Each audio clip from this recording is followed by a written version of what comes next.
Sa iba breads, ito ano to? Pumpkin blossom. Bulaklak ng kalabasa. Pauso. In-order mo to? Tikman mo. Dito tayo sa Sobra. Sobra Cafe. Malapit niya si David Licauco. Yun naman ang pinunta mo dito. Dito tayo sa Opus.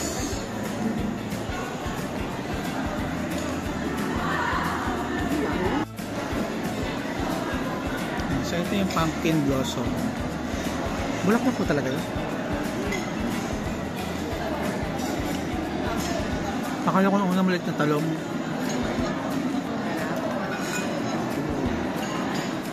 Masarap siya. In-order namin yan nung ano eh. Ano yung laman niya? May karne ba siya? Fish. Tama, Fish at saka cream cheese.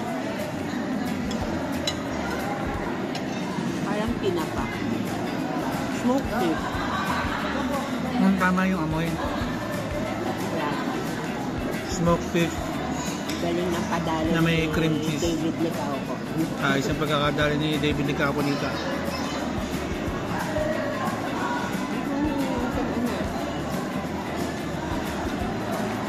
Pinalaman sa bulaklak.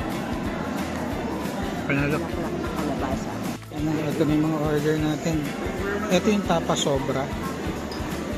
Ang laki siya oh. Tapos ito yung mac and cheese nila. Tapos sisig. Parang pag nagda-date pa lang kayo, pwede na tong sharing. Yung hindi pa malakas kumain. Nahihiya pa. Tikman natin yung kanilang tapa sobra. Napa sobra.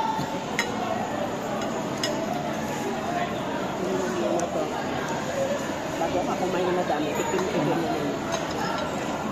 Legit, tapa. Tikman mo na yung tapa mo. Sarap lang.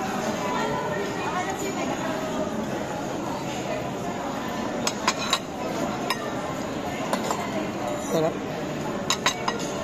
Yung presyuhan nila nasa mga 470, 480, 500 dish. Yan natin yung sisig.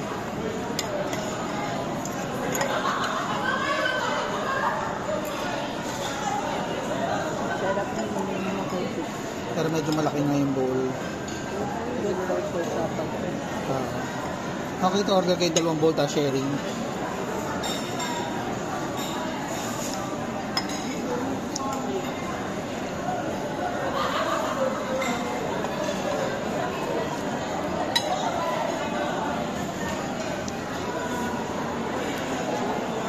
Sarap din.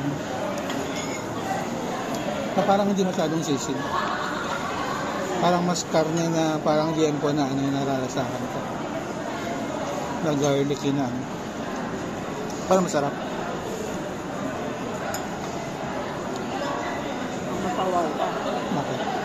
Mapapawaw ako dito sa ano. Mac and cheese. Ayun nga. Wala pang karne. Dalugin mo pa yung karne. Wala pang karne itong lagay na ito. Sobrang cheesy na. Parang iba yung cheese niya.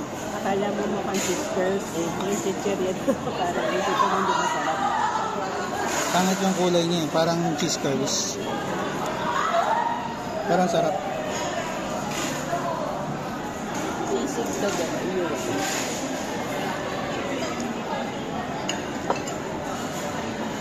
Panalo lalo pag kasama yung karne. Try nyo guys. Sobra Cafe. Sobra sarap. Kain tayo. Enjoy.